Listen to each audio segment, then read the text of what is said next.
সুপ্রিয় সনাতনী শিক্ষার্থীরা সকলে কেমন আছো? আশা করছি ভালো আছো। তো ষান্মাসিক সামষ্টিক মূল্যায়নে 100% কমন উপযোগী প্রশ্ন উত্তর আজকে আমরা দেখব অধ্যায় 1 পরিচ্ছেদ 1 ও 2 অষ্টম শ্রেণী। কাজ 1, তোমরা প্রত্যেকে ব্রহ্ম সম্পর্কে কয়েকটি করে বাক্য লিখো। তো কাজ হলো তোমরা প্রত্যেকেই ব্রহ্ম সম্পর্কে কয়েকটি করে বাক্য লিখবে। নমুনা সমাধান। তো নমুনা সমাধানটি একটু দেখো। 1, তিনি সর্বত্র বিরাজমান রয়েছেন। 2, ব্রহ্ম বহুত্বের মধ্যে একত্ব হয়ে আছেন। 3, ব্রহ্মানন্দ থেকে পঞ্চভূত সৃষ্টি হয়েছে। 4, ওম শব্দকে ব্রহ্মের প্রতীক বলা হয়। 5, ব্রহ্ম সকল জীবের পরিচালনা নিয়ন্ত্রণ করেন। 6, ব্রহ্মকে কোনো উপস্থিতি ভূষিত করা যায় না। 7, তিনি অন্তহীন এবং সমগ্র ব্রহ্মাণ্ড জুড়ে বিরাজমান। কাজ 2টি একটু দেখো। তোমার নিজের পছন্দের অবতারকে নিয়ে একটি পোস্টার তৈরি করতে হবে। তোমার নিজের পছন্দের অবতারকে নিয়ে একটি পোস্টার তৈরি করো। তো নমুনা সমাধান দেখো। আচ্ছা, তোমরা কি বলতে পারবে এখানে যার ছবি দেওয়া আছে তিনি কে? আশা করি জানোই, তিনি হলেন কল্কি অবতার। তিনি হলেন ভগবান শ্রীকৃষ্ণের সর্বশেষ অবতার। তো দেখো নিচে, অবতার হিন্দু ধর্মের একটি ভগবান শ্রীকৃষ্ণের অবতার হিসেবে চারিত্রিত হয়েছে।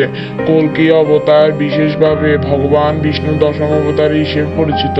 এই অবতার ভগবান কৃষ্ণের একটি উপাদান, যেখানে তিনি যুদ্ধাস্ত্র পৃথিবীতে অধিষ্ঠিত নুদুলে পরিচিত হবেন। ভগবান কল্কি অবতারের বর্ণনা মূলত পৌরাণিক গ্রন্থে বর্ণিত হয়েছে, যেমন ভাগবত পুরাণ, ভগবত গীতা পুরাণ ক্রমিক কিনা, মহাভারত এবং অন্যান্য পুরাণগুলি। কল্কি অবতারের ভগবান কৃষ্ণ নির্দিষ্ট লক্ষণ বা চিহ্নের সাথে চারিত্রিত হয়েছে এবং তার অস্তিত্বের আগে এই চিহ্নিতে অবতার হতে বলা হয়েছে। কাজ দেখো। 3, ব্রহ্মজ্ঞান লাভের উপায় কি? হিন্দু ধর্মের সাধনার কয়টি পথ উল্লেখ আছে আলোচনা করো। তো নমুনা সমাধান। ব্রহ্মজ্ঞান লাভের উপায় হলো সাধনা। জ্যোতির্ময় পুরাণ পুরুষ হচ্ছেন ব্রহ্মা। ব্রহ্মাকে না জানা পর্যন্ত মুক্তির কোনো উপায় নেই। এই জন্য ব্রহ্মাকে জানতে হলে সাধনার মাধ্যমে ব্রহ্মজ্ঞান লাভ করতে হবে। হিন্দু ধর্মের সাধনার 3টি পথের কথা উল্লেখ রয়েছে। পথগুলো হলো বৈরাগ্য সাধনা, কোনো কিছুর প্রতি আসক্ত না হয় কেবল ঈশ্বরের সন্তুষ্টির জন্য কাজ করা। যিনি বৈরাগ্য সাধনা করেন তিনি বিশ্বাস করেন ঈশ্বর আমার সব দায়িত্ব নিয়েছেন, তার আর আমার মধ্যে কোনো পার্থক্য নেই। যোগ অভ্যাস। যোগের অভ্যাস হচ্ছে যোগ অভ্যাস। যোগ শব্দের অর্থ যুক্ত হওয়া। এখানে যোগ অভ্যাস অর্থ পরমেশ্বরের সঙ্গে যুক্ত হওয়া, অর্থাৎ তার সান্নিধ্য লাভ। যোগের অর্থ পরমেশ্বরের সান্নিধ্য লাভ। যোগ করার জন্য কিছু প্রক্রিয়া অনুসরণ করতে হয়, যেমন সংযম, নিয়ম, বিভিন্ন আসন, শ্বাসচর্চা, ইন্দ্রিয় নিয়ন্ত্রণ, সুনির্দিষ্ট নিয়ম মেনে চলা ইত্যাদি। ভক্তি। পরমেশ্বরের প্রতি ভালোবাসাকে ধর্মশাস্ত্রে ভক্তি বলা হচ্ছে। আত্মীয় প্রতি ভালোবাসার অর্থে ভগবানের প্রতি ভালোবাসা। ভক্ত এখানে ঈশ্বরকে খুব কাছের আপন বলে ভাবেন। ভাবতে ভাবতে তিনি সবকিছু ঈশ্বরের অস্তিত্ব দেখতে পান। নানা রকম পূজা পার্বণ, ধ্যান মন্ত্র ইত্যাদির সমন্বয়ে সাধন পথ তৈরি হয়েছে। কাজ 4, দেখো। শ্রেণীতে গীতা পাঠ করো। গীতা পাঠ শেষে যা বুঝেছো তা এককভাবে খাতায় লিখো। নমুনা সমাধান। শ্রীকৃষ্ণের মুখনিসৃত অমৃতময় বাণী হলো গীতা। 3য় পাণ্ডব বীরযোদ্ধা অর্জুনের সঙ্গে ভগবান শ্রীকৃষ্ণের যুদ্ধের সময় কথোপকথনের পটভূমি হলো গীতা গ্রন্থ। ঠিক আছে?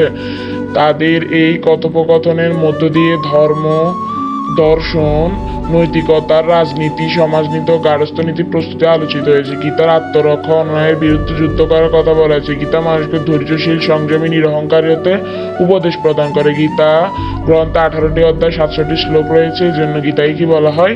সপ্তশতী। গীতাকে সপ্তশতী বলা হয়। কাজ 5, দেখো। গীতার 5টি যোগের নাম লিখো এবং সেগুলো জীবনে কিভাবে কাজে লাগাবে সেটি ছক আকারে তৈরি করো। তো দেখো, প্রথমটি দেখো আমরা লিখেছি কর্মযোগ। যোগ 3 থেকে 6। ঠিক আছে? তো এখানে যা আছে তোমরা একটি স্ক্রিনশট তুলে লিখে নিতে পারো বা ভিডিওটি পজ করে লিখে নিতে পারো। আমাদের চ্যানেলটি যদি সাবস্ক্রাইব করে না থাকো অবশ্যই সাবস্ক্রাইব করে দাও এবং পাশে থাকা বেল আইকনটি প্রেস করে দাও, যাতে আমাদের দেওয়া সকল ভিডিও তোমরা সবার আগে পেতে পারো এবং হিন্দু ধর্ম বইয়ের যে ছকগুলি আছে সেগুলির আনসার পেতে পারো। তাছাড়া অন্যান্য বিষয়ের যাতে আনসার পেতে পারো, পরীক্ষার প্রশ্নের সমাধান পেতে পারো, তার জন্য অবশ্যই চ্যানেলটি সাবস্ক্রাইব করে দাও। তো কাজ 6, দেখো। গীতায় দেওয়া ভগবান শ্রীকৃষ্ণের উপদেশগুলোর আলোকে দলগতভাবে একটি নাটিকা তৈরি করো এবং উপস্থাপন করো। তো এটির নমুনা সমাধান আমরা দেখব। তো চলো দেখি। দেখো বিষয়টি দেখো,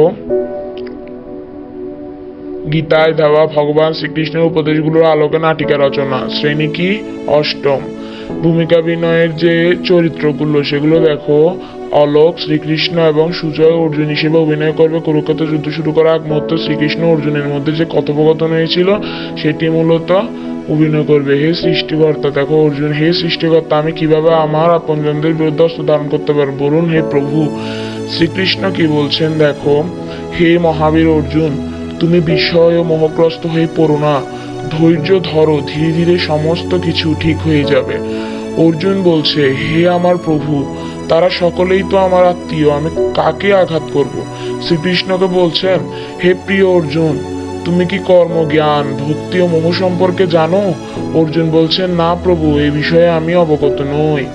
শ্রীকৃষ্ণ বলছেন, তুমি কি জানতে চাও হে প্রিয় অর্জুন? তুমি কি জানতে চাও হে প্রিয় অর্জুন? অর্জুন বলছে, অনুগ্রহ করে আমাকে বলুন। অর্জুন বলছে, অনুগ্রহ করে আমাকে বলুন। শ্রীকৃষ্ণ বলছে, তাহলে শোনো, আত্মার জন্মরহিত, মৃত্যুহীন, আত্মাকে কোনরূপেই ধ্বংস করা যায় না।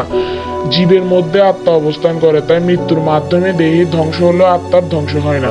অর্জুন বলছে, হে আমার প্রভু, আপনার মুখনিসৃত অমৃতময় বাণী এই অধম বুঝতে পেরেছে, আমাকে আরো কিছু বলুন। শ্রীকৃষ্ণ বলছেন, আত্মীয় পরিজন অতি আপনজন, তবুও তারা যদি অধর্মের পক্ষে অবস্থান নেয় তাহলে তাদের বিরুদ্ধে যুদ্ধ করতে হবে। যুদ্ধে যার যে কর্তব্য তাই সে কর্তব্য নিষ্ঠার সঙ্গে পালন করতে হবে। যুদ্ধ করা তোমার একান্ত কর্তব্য। অর্জুন বলছেন, হে প্রভু, এই যদি হয় আপনার আজ্ঞা, তাহলে আমি প্রাণপণে পালন করার চেষ্টা করব, প্রয়োজনে আমার জীবন উৎসর্গ করব। শ্রীকৃষ্ণ বলছেন, পূর্ণ হোক তোমার মনস্কামনা, যুদ্ধে জয় রইল আমার আশীর্বাদ। অর্জুন বলছেন, ধন্য হোক ঈশ্বরের প্রার্থনা ও মনোবাসনা। শ্রীকৃষ্ণ বলছেন, বিদায় অর্জুন। তো আশা করছি তোমরা যেই নাটিকাটি সেটি বুঝতে পেরেছ। তোমরা চেষ্টা করবে নাটিকাটি খুব সুন্দরভাবে উপস্থাপন করার। আমি এখানে আনসার স্ক্রিপ্ট দিয়েই দিয়েছি। তো এই পর্বে আমরা কাজ 1, তোমরা প্রত্যেকে ব্রহ্ম সম্পর্কে কয়েকটি করে বাক্য লিখো। কাজ 2, তোমার নিজের পছন্দের অবতারকে নিয়ে একটি পোস্টার তৈরি করো। কাজ 3, ব্রহ্মজ্ঞান লাভের উপায় কি, হিন্দু ধর্মের সাধনার কয়টি পথের কথা উল্লেখ আছে আলোচনা করো। কাজ 4, শ্রেণীতে গীতা পাঠ করো। গীতা পাঠ শেষে যা বুঝেছ তা এককভাবে নিজের খাতায় লিখো। কাজ 5, গীতার 5টি যোগের নাম লিখো এবং যেগুলো জীবনে কিভাবে কাজে লাগবে সেটি ছক আকারে তৈরি করে লিখো। এবং কাজ 6, গীতায় দেওয়া ভগবান শ্রীকৃষ্ণের উপদেশগুলো আলোকে দলগতভাবে একটি নাটিকা তৈরি করো এবং সেটি উপস্থাপন করো। তো তোমরা যদি আমাদের এই ভিডিওতে একটু মাত্র উপকার হয়ে থাকে অবশ্যই আমাদের চ্যানেলটি সাবস্ক্রাইব করে দাও। তোমরা যদি অধ্যায় 2 এর নমুনার উত্তর চাও, মূল্যায়ন কমন উপযোগী প্রশ্ন উত্তর চাও, তাহলে অবশ্যই কমেন্টে অধ্যায় 2 লিখে পোস্ট করে দাও। সকলকে বিদায় এবং ধন্যবাদ এতক্ষণ ধরে আমাদের ভিডিওটি দেখার জন্য।